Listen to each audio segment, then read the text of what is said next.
Olá, seja muito bem-vindo ao programa Ponto de Vista, o seu programa semanal onde cada ponto de vista é a vista de um ponto. Hoje nós vamos conversar sobre um tema muito interessante e ao mesmo tempo muito polêmico, cujo título é A Religião do Consumo. Por que esse tema? Há um tempo atrás, preparando as aulas de meus alunos, cuja temática era aspectos religiosos da modernidade, deparei-me com um texto em que se dizia bem assim, uma pesquisa feita pelo Financial Times de Londres, que afirmava que das marcas mais conhecidas do mundo, em primeiro lugar estava a Coca-Cola. Por quê? Foram perguntar então a um dos diretores da Coca-Cola por que a sua marca estava em primeiro lugar. E ele afirmou bem assim, porque a nossa marca vende a cada hora 35 milhões de unidades. Ou seja, nesse momento que passamos juntos, nesses 30 minutos, a humanidade toda consumirá 17,5 milhões de litros de Coca-Cola. É uma quantidade interessante. E perguntaram por que essa fama, por que esse poder? E o diretor respondeu, é que nós transformamos o nosso produto em um aspecto religioso. Sim, o diretor dessa marca afirmou que existe uma religião do consumo, em que a própria mercadoria é tornada sagrada, é feita um fetiche, feita um transcendente. Isso levantou-me algumas questões. Questões que eu trago para você, para a gente partilhar no programa Ponto de Vista. Vamos então tentar analisar os dois termos, religião e o termo consumo. Como diz o caboclo, começamos do começo. O termo religião. Como podemos analisar a questão, a expressão religião? A expressão religião pode ser analisada em diversos sentidos. O sentido que nós vamos tomar aqui é o sentido etimológico, isto é, analisaremos a expressão religião, a palavra religião, a partir de sua etimologia, a partir do significado da palavra. A palavra religião, como nós sabemos, provém do latim, porque o português é uma língua neolatina. A palavra religião, segundo dizem, pode ter duas origens na língua latina, ou da expressão religare, ou da expressão relegere. Se tomarmos a palavra religião do latim religare, que significa religação, ligar novamente, veremos que a religião tem uma função essencial na vida humana. A função da religião é religar as realidades divina e humana. A função de uma religião, nesse sentido do religare, seria ligar novamente o Criador à criatura, Deus e o homem, o sagrado e o profano. Isso é muito interessante, porque revela em nós uma dimensão que necessita de sentido. E a religião é esse fenômeno, esse aspecto que pode conferir sentido à nossa existência, que pode nos dar a possibilidade de encontrar razões para as nossas posturas, para os nossos atos, para os nossos pensamentos e para a nossa moral. Esse é um sentido da palavra religião, aquilo que confere religamento entre nós e a divindade, entre nós e nós mesmos. Mas há também um segundo sentido da palavra religião, ou uma segunda origem no latim, uma segunda origem etimológica. Alguns afirmam que a palavra religião provém da expressão relegere. Relegere significa ler novamente, uma releitura dos fatos. Para essa corrente, a religião é aquela leitura de mundo que eu faço, não a partir de uma circunstância fechada, presa em si mesma. Religião é ver o mundo com outros olhos. Ou como dizermos em termos espirituais, é ver o mundo a partir do olhar de Deus. E isso é bem interessante, porque tanto para quem tem fé, como para quem não tem fé, para quem exercita a sua espiritualidade, para quem não exercita, para quem é religioso e para quem não é religioso, o mundo é sempre o mesmo. O mundo está aí, diante de nós, nos inquietando, nos desestabilizando, nos questionando. A realidade é apenas uma que nos inquieta. Mas a resposta que eu darei, a leitura de mundo que eu farei, depende sim de uma forma de visão. Depende de uma porta de entrada, depende de um viés, depende de uma plataforma. O religioso é capaz de interpretar o mundo a partir da religião. O homem sem fé interpreta o mundo a partir de outras circunstâncias. No fundo, o que nós temos são, como diz o programa, pontos de vistas de uma mesma realidade. O bacana é pensar que o religioso, a pessoa que tem religião, é capaz de pensar o mundo a partir de algumas perspectivas. Quem sabe, para ilustrar esse fato, vamos nos lembrar de um filme que sempre nós vemos nas televisões, que passa constantemente na chamada Sessão da Tarde. Não é Lagoa Azul. Não precisa tirar conclusões precipitadas. Se trata do famoso filme da década de 80 chamado Karate Kid. Não sei se você se lembra o momento que o personagem do filme Daniel San quer aprender karatê com o mestre Miyagi. Naquele momento, o personagem Daniel San pede ao mestre Miyagi que o ensine karatê para que ele possa se defender dos seus inimigos e também conquistar a mocinha do filme. Se aproxima do mestre e lhe pede aula. O mestre lhe diz, claro, vou te dar aula de karatê. Entrega para ele um balde com água e sabão e uma esponja. E diz assim para ele, você vai lavar a frota de carro que está aqui no meu quintal, mas com esse movimento da mão direita e da mão esquerda. O menino não entende muito, mas obedece. Quando termina, pergunta ao mestre, mestre, vamos começar a aula de karatê? E o mestre responde, claro, vamos continuar a aula de karatê.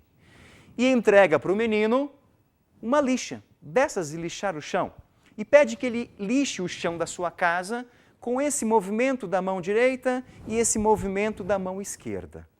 O menino não entende, mas obedece. Ao final chega ao mestre e pergunta, mestre, vamos começar a aula de karatê? E o mestre responde, claro, vamos continuar a aula de karatê. E entrega para ele tinta e um pincel. E pede-lhe que pinte toda a cerca do seu quintal, mas com esse movimento da mão direita e da mão esquerda. O menino não entende, mas obedece. Ao final do serviço, volta revoltado e começa a discutir com o mestre, dizendo-lhe que ele veio aprender karatê e o mestre lhe ensinou e lhe pediu a limpar carros, lixar o chão da casa e a pintar cerca. De repente, o mestre responde bem assim, Daniel-san, você está vendo o mundo com os olhos do discípulo. Aprenda a ver o mundo com os olhos do mestre. E é justamente essa a ideia de religião como reledere.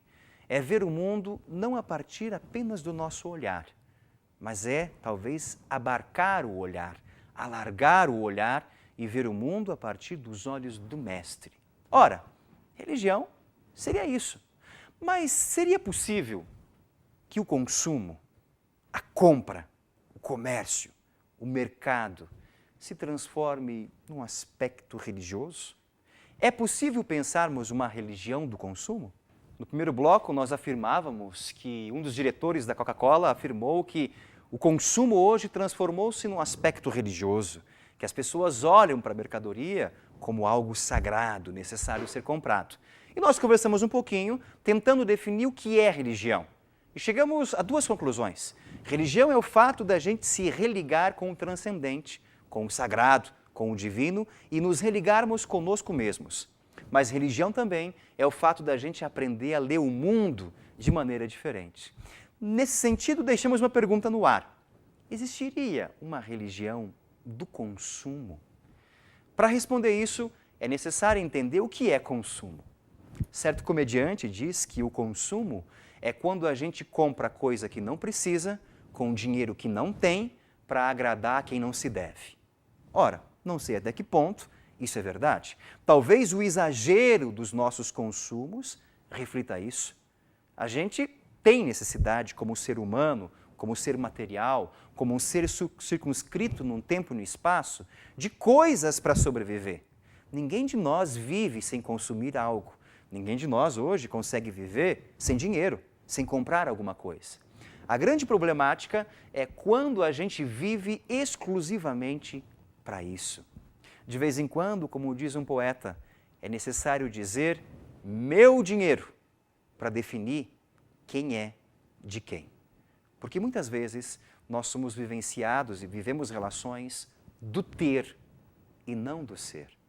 Muitas vezes é mais importante a aparência do que realmente a realidade da pessoa. É mais importante a marca de um tênis que ele usa do que realmente os seus pés. Lembro de um fato quando trabalhava em Curitiba com educação, com ensino médio, um dia pegando o ônibus, voltando para casa depois de um dia exaustivo de aulas. Uma gurizada entrou no ônibus, adolescentes entraram no ônibus. E eu estava lá quieto, lendo meu livro, e esse grupo de adolescentes, um grupo de meninas adolescentes, estavam indo até um shopping da cidade e uma delas iria encontrar um menino que ela conheceu pela internet. Era um romance marcado, um encontro amoroso marcado pela internet. E ela comentava com suas amigas, dizendo para elas como é que aquele menino era. E alguém lhe perguntou como é que ele é. E ela disse, ele é alto, loiro, isso, aquilo, etc. E alguma lançou-lhe uma pergunta que daí os meus ouvidos prestaram atenção. Ela perguntou-lhe bem assim, e que marca de tênis ele usa? Quando ela fez essa pergunta, algo em mim despertou e comecei a questionar. Puxa, infelizmente, nós somos qualificados por aquilo que nós adquirimos, pelo consumo que nós exercemos. E essa é a problemática. O consumo, a compra, o mercado, infelizmente hoje transformou-se sim em algo sagrado. Nós perdemos de certa maneira a nossa dignidade, perdemos de certa maneira a nossa honradez ao colocarmos coisas no lugar de nós. O humano é chamado a comungar da vida e não a consumir a vida. Consumir é objeto. A religião do consumo, infelizmente, está instaurada entre nós. Basta pensarmos, por exemplo, na arquitetura dos aspectos econômicos de mercado. Os nossos shoppings são as catedrais modernas e contemporâneas. A estrutura é colossal, muito bem organizada. Você entra naquele espaço, tudo é muito climatizado, bonito, limpo. Dá-nos a impressão que nós entramos num templo religioso. Ali não há canto gregoriano, mas há aquela musiquinha de esperar dentista. Ali não há sacerdotes, mas há sacerdotisas, belas sacerdotisas, muito bem vestidas, que nos acolhem e vão acolitar a grande liturgia presente ali. Há uma mesa eucarística, muitas vezes do McDonald's. E nessa religião do consumo, quem pode pagar à vista, se sente no céu. Quem paga a prazo, no purgatório. E quem não tem dinheiro, dá a impressão que está no inferno. É necessário, então, que nós possamos revisar as nossas relações e os nossos consumos. Nós somos seres chamados justamente a pensar as relações com o mundo a partir de nossa dignidade e não o contrário. Nós somos seres que somos chamados justamente a pensar a vida a partir de um olhar mais profundo, o olhar do ser. O próprio filósofo Gabriel Marcel dirá no século XX, década de 40, que existem duas relações do humano com o mundo, a relação do ser e a relação do ter. Na relação do ser, eu me relaciono com os outros e com as coisas na perspectiva da comunhão, do mistério, em que os outros e as coisas não são apenas objetos que eu uso ao meu bel prazer, mas que os outros e as coisas são uma espécie de extensão de mim mesmo. Mas eu posso livremente também me relacionar com o mundo no âmbito do ter, em que as pessoas e as coisas são simplesmente objetos jogados de um lado ao outro. E por isso, esse questionamento no programa de hoje. Como anda a nossa relação com os outros e com as coisas? No âmbito do ser ou no âmbito do ter? Eu, diante do mundo, consumo ou comungo? Eu transformo o consumo, o mercado, num fetiche, numa religião? Ou, pelo contrário, procuro olhar a vida a partir de um olhar diferenciado, de um olhar mais abrangente, onde realmente eu possa olhar para o outro, para o próximo e dizer, aqui nós estamos numa comunhão, numa ciranda de ternura, onde a gente possa realmente construir um mundo mais justo, mais igual, mais fraterno e, por isso, muito melhor. Fiquemos com essas questões e pensemos a nossa postura diante da existência. Muito obrigado pela sua audiência. Até o próximo programa. Um forte abraço. Tchau, tchau.